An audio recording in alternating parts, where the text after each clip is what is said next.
சில பேரு வாழ்க்கையில் தொடர்ந்து உயர்ந்து கொண்டே போறாங்க.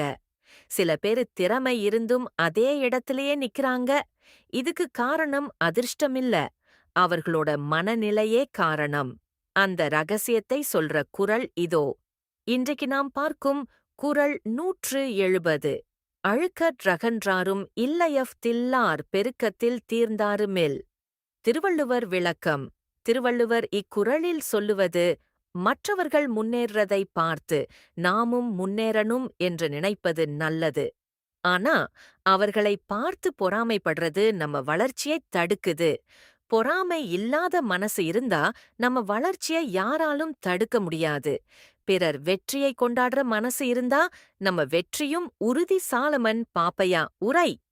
பொறாமை கொண்டு உயர்ந்தவரும் இல்லை, அது இல்லாத போது தாழ்ந்தவரும் இல்லை.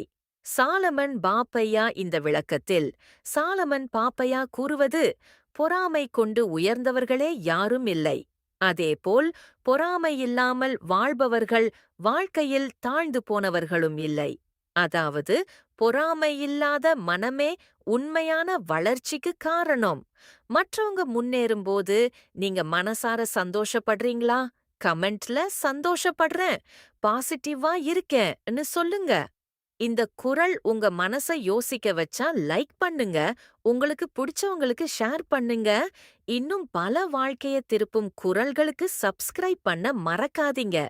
தினமும் ஒரு திருக்குறள், மனசுக்கு ஒரு மருந்து.